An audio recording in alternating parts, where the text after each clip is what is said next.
I'm Alan Wardis, and you're listening to Think Radio.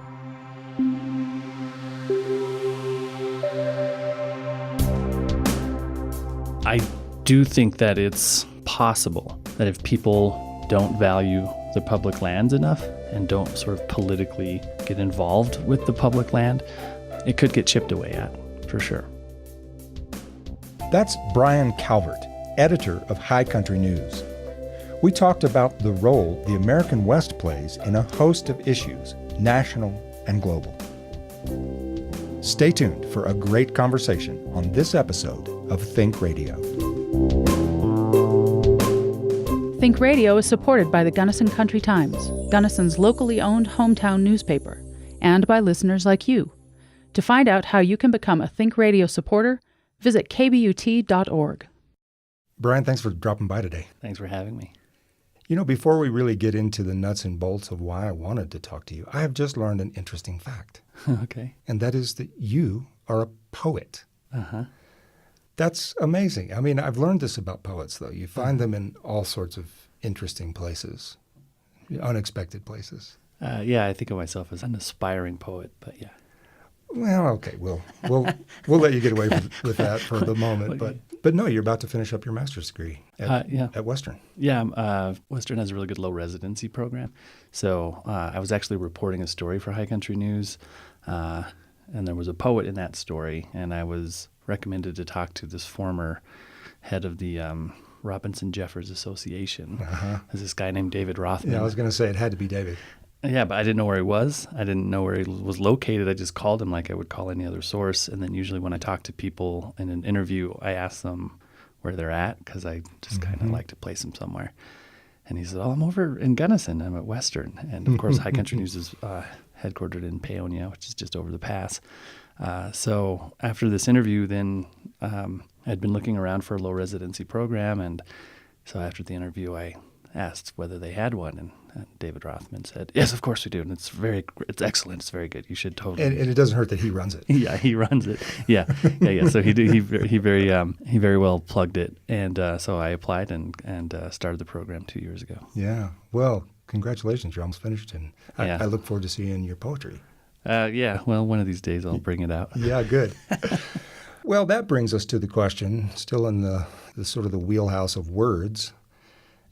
How is it that you came to be sitting at the top of a great publication like High Country News? I started out wanting to be an English teacher, and I always wanted to be a writer. So I went to the University of Northern Colorado, where they had a good teacher's program. After some Army training, because I was the first in my family to go to college, and literally no one ever told me you could just borrow money and go to college. So I thought I had to find some way to get some money before I went. So and the Army was the cash cow at the moment. Yeah, in a way. I grew up in a somewhat military family. My stepdad was a full-time administrator for the National Guard, so he worked full-time military, but we were in Wyoming. So yeah, there was some point where he sat me down and said, "Well, look, we don't really have any money for you to go to college, but maybe you should think about joining the Army." And I was like, "Oh, well, how about the National Guard?" So I did a little bit of training with the Army, and then I went into what I thought was going to be a teaching program. I was put in a classroom maybe within the first semester, the first year for sure, and I quickly changed my mind. I kept an English major and wasn't sure what I was going to do with that. I just wanted to be a writer. And then I did a study abroad in a little island country called Malta, which is in the Mediterranean. And boy, that must have been terrible. Yeah. Well, I didn't even have a foreign language, so in order to study abroad, I didn't have that many options. But I wanted something warmer than Ireland, I guess. Well, there's a long list of places warmer than Ireland. Yeah, that's true. But that also taught in English as its sort of like official language. And so I ended up there, took some journalism classes and some photography classes, and I really kind of got bit by a travel bug. And so I thought, oh, well, if I'm a journalist, then I can get paid to travel and see things. So I kind of decided to do that. And I also had vowed I would never wait tables again because I had 6 months off from restaurant work. Been there and done that. Yeah. So I instead of going back to Perkins or Denny's or whatever it was, I went to the school newspaper and got a copy editing job. So yeah, and then I just kept doing journalism. Well, and doing it really well. obviously. Sometimes better than others. Well, that's true of any job, I Yeah. suppose. But that brings us to the question of having launched yourself into journalism. How'd you come to the High Country News? Because you could be writing for the Wall Street Journal or for the Associated Press, but no, you're out here in the West doing this particular kind of journalism. Yeah, because I grew up in a small town in Wyoming, and I had this travel bug. I wanted to really see the world in a way. And then whenever I would travel somewhere and I wasn't surprised anymore and I wasn't having as much fun, I decided to come back to the States to be a journalist. Kind of my parameters were I didn't want to leave the American West and I didn't want to leave journalism. And so I worked in Southern California for a while, and then I applied for and was accepted to a fellowship program at UC Boulder for environmental journalism. It's a fellowship to study for a year. So while I was doing that, I was talking to High Country News to host a podcast for me because I was trying to develop a podcast to travel the West and describe how climate change was reshaping the region. Just a concept. little topic. Yeah, exactly. But I just wanted to sort of van life or car camp and interview people across the West and kind of talk about the way climate change was reshaping things. And in the middle of that, then a job opened up at High Country News. And by that time, I'd been freelancing, I think, for over a decade. And it was a big mental leap to think about having a job, let alone an editing job instead of sort of like writing or producing, because I was writing and doing radio. And I just thought I should give it a try. And someone gave me a good piece of advice. It's a woman named Patty Limerick, who I think a lot of people know, who runs the Center of the American West at CU Boulder. She told me that jobs are like buses. You could get on, and if you don't like it, you can get off and then get on another bus. So I thought I should get on this bus. And it was a really, really good fit.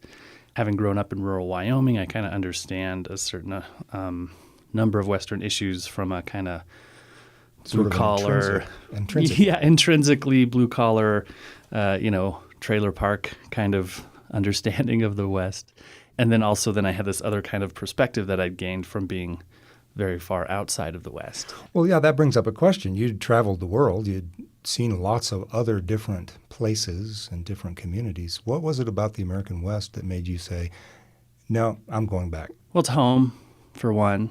When you sort of spend a lot of time in countries like the ones I worked in, which were post-conflict or in-conflict countries, you start to just kind of miss big open space and wide skies and just a lot of things that make the West, and which are like a big part of what High Country News really covers. Well, a lot of people in the country and from around the world drive through the American West, and they perceive it as empty, therefore unimportant in the big scheme of things.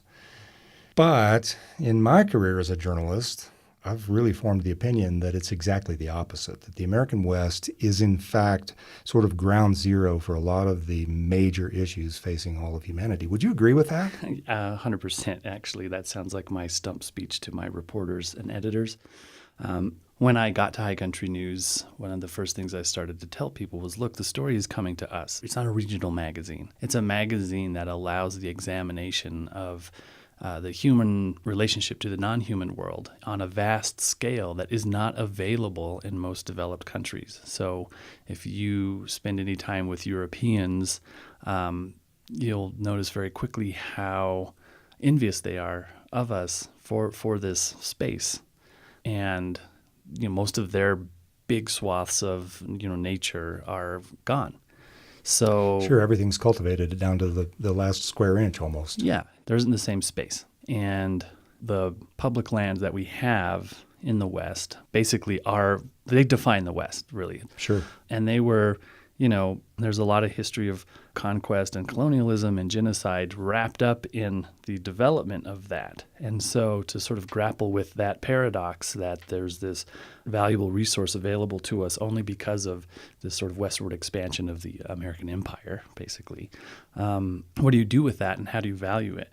So I think allowing a space or having space set aside for people to really contemplate their insignificance in the larger universe, it's a lot easier to do in the West. That's a really, really important function in a society that's on the brink of its species overrunning the planet.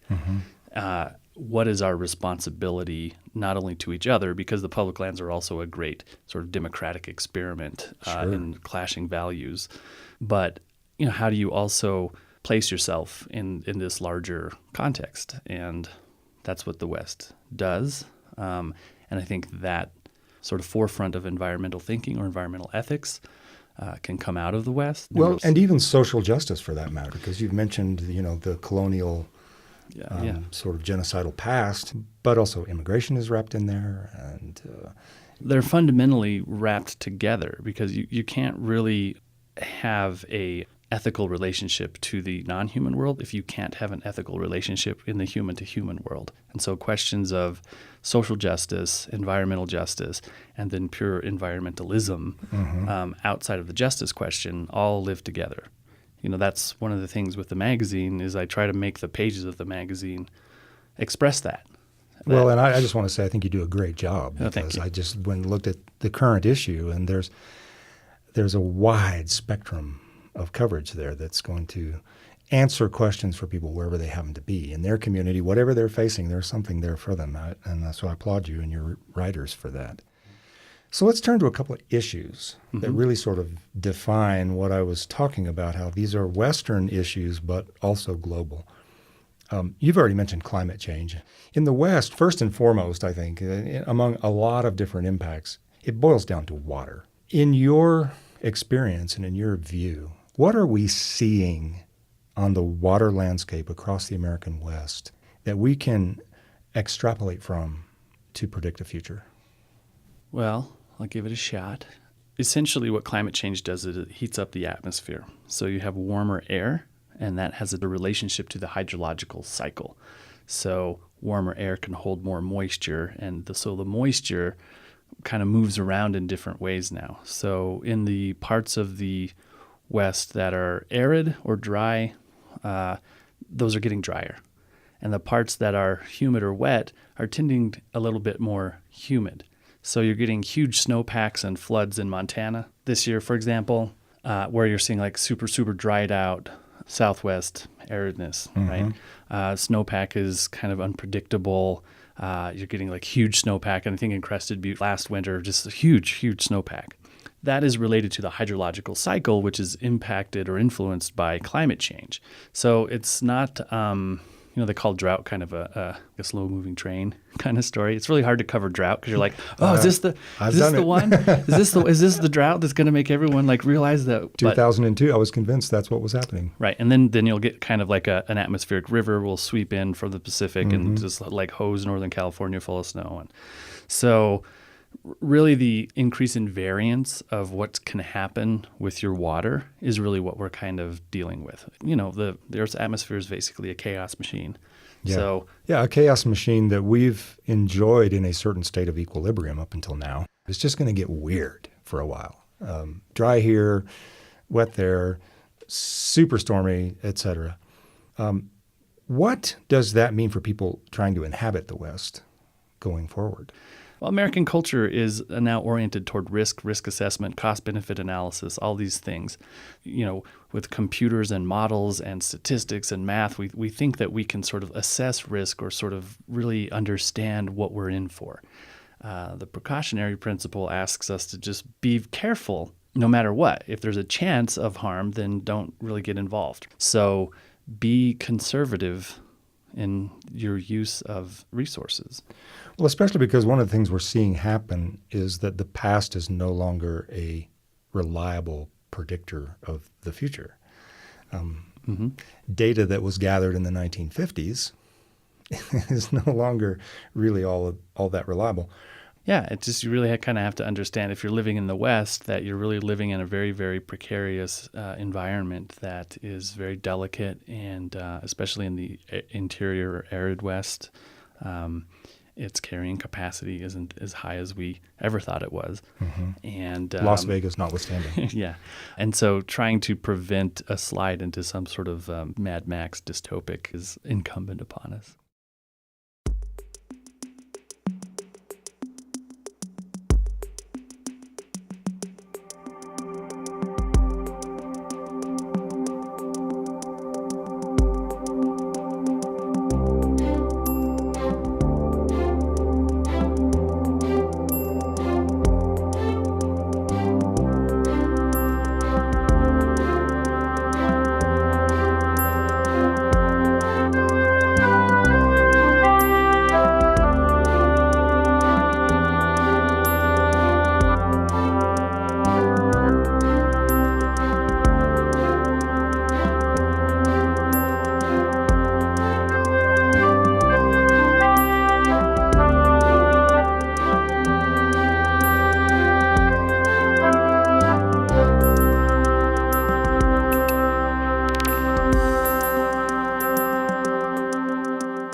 Well, let's shift into the second sort of defining issue in the West right now, and that is the future of public lands. There's a lot of political pressure that's been building over the last couple of decades toward returning public land, if not all the way into privatization. Step one would be back into state control and so forth. Do you see that actually gaining traction? Do you think that that's a real possibility? I think so. We have to be really careful in what you said. Even in what you said, as knowledgeable as you are, the states never, ever, ever had that land. Thank you for clarifying. That land was taken through war and conquest, but that has long been on the platform of the Republican Party to take that federal land and transfer it into state control. And the fear is that if that happens, then the states will use that to generate revenue, as they have in other instances, which is either lease it out for development or sell it off. And I think in today's political environment, almost anything is possible. Legal scholars will tell you that constitutionally, states gave up their right to even make that demand, but that doesn't really stop people from using it as an ideological wedge issue. Sure, or writing legislation and daring everyone to challenge them in court. I do think that it's possible that if people don't value the public lands enough and don't sort of politically get involved with the public land, it could get chipped away. Yeah, and I like that phrase, chipped away. It's not going to all go away in one, swish of the pen, but it could dribble away. Yeah. Well, for example, just the rescinding of the national monuments. You've got sort of dueling presidential executive authorities. One president is expanding this protection under national monument protection, and another president coming in and challenging that. And that's going to make its way through the courts. And that's a real challenge to the Antiquities Act, which is actually a way of empowering the executive branch to set land aside. And so there are probably more sophisticated arguments around the Antiquities Act than maybe I know. And I wouldn't really be surprised if these cases go in front of the Supreme Court, and it's a Supreme Court that is sympathetic to taking apart the public lands. You don't really know what you're going to get. Well, that sort of makes national politics more important than usual, in fact. But one of the trends that I've been able to notice is this shift toward decentralization, to where communities are empowering themselves to play roles that traditionally have been held by the federal government. And the great example here in the Gunnison Valley is the Gunnison sage-grouse, where community rallied under the threat of a listing under the Endangered Species Act and crafted their own plan that is now sort of being held up everywhere else as a way that communities can get out in front of these things. Do you see that trend? Do you think communities are empowering themselves in greater ways than they have in the past? Yeah, I think what you're kind of seeing is an urbanization, even in the West. A lot of people moving into these concentrated urban and suburban areas, and those kind of create their own polity, or they kind of create their own city-states. And those city-states can make determinations for themselves because I think we have a government that is set up to allow some push and pull between states and feds, for example. And now you're seeing sort of city-states kind of stand up and say, you know what, actually we are going to abide by these climate agreements. That's a great example that was on my mind. It doesn't matter what the federal government is up to or what the president says. We're going to go ahead and follow through with this. So there's a lot of power to be had in the polity of these organizations. But I also think that creates a kind of disparate sort of archipelago of different wants and needs. And I would say it didn't necessarily create an archipelago of wants and needs. Those were always there. It's just that suddenly people are thinking of them as our wants and needs that we can handle.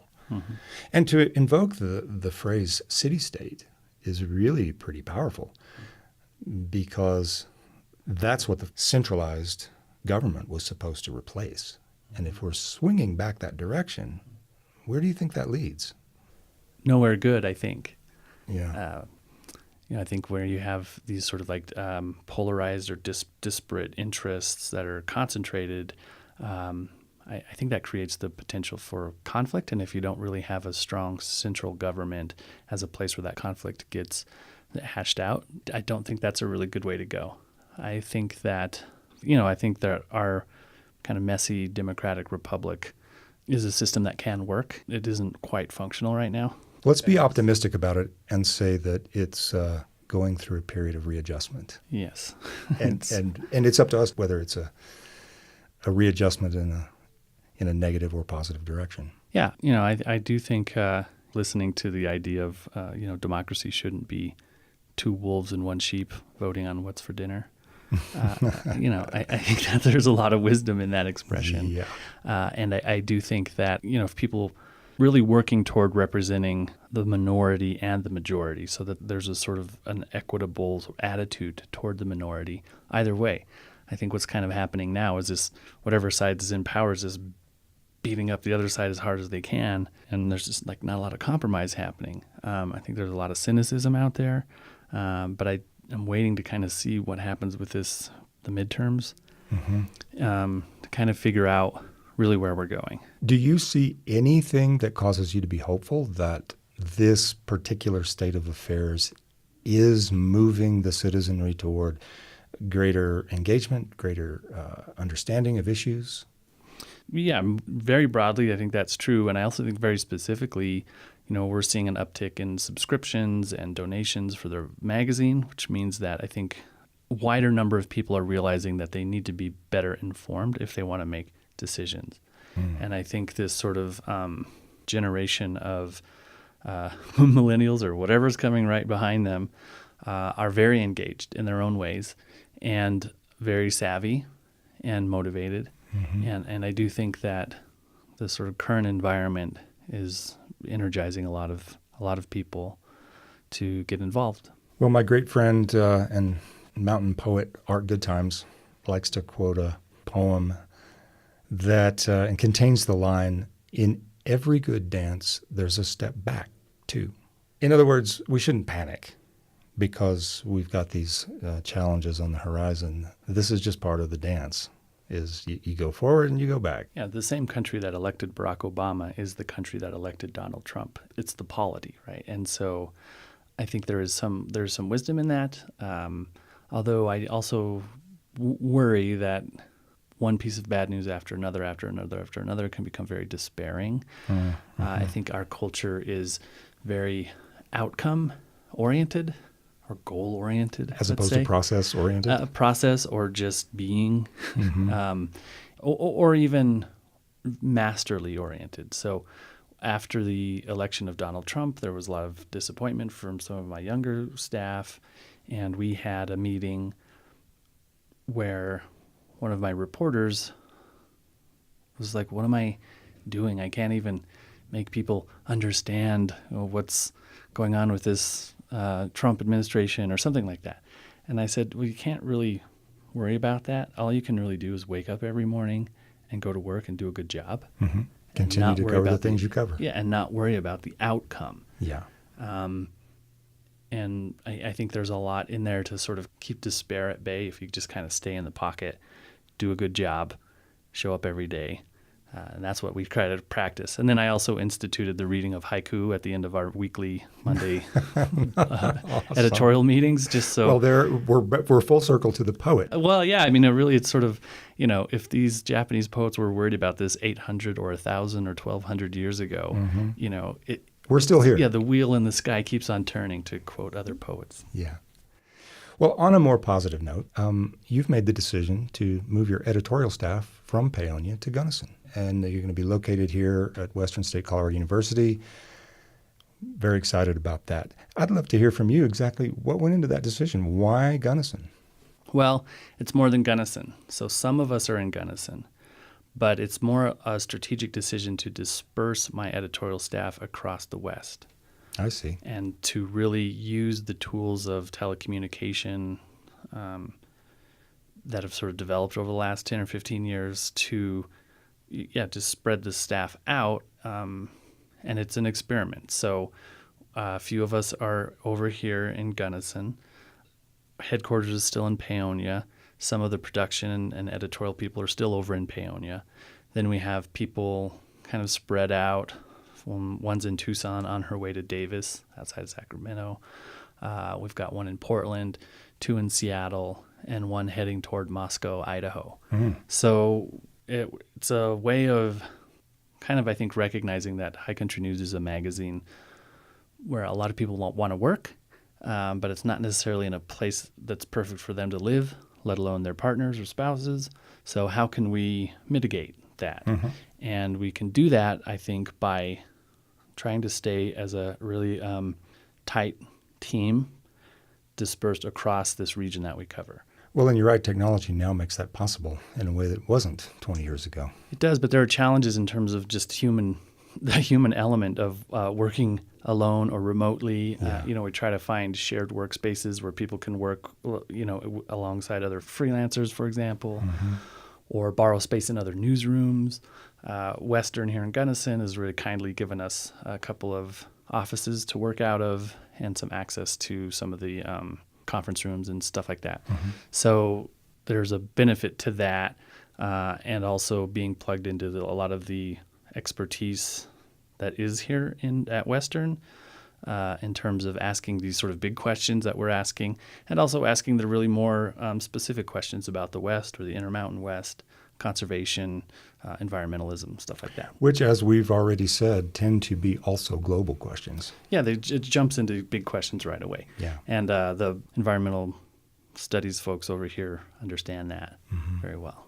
Well, one thing I know we can look forward to is continued great coverage from High Country News. And thanks for all your work there. Thank you. We'll keep it coming. Brian, thanks for coming in. Yeah, it's been a pleasure. Thank you.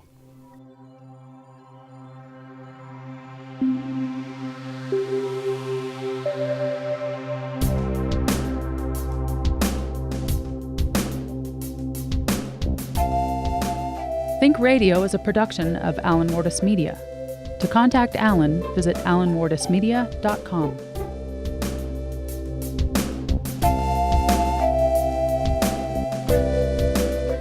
The show's producer is Issa Forrest. Original music by Issa Forrest.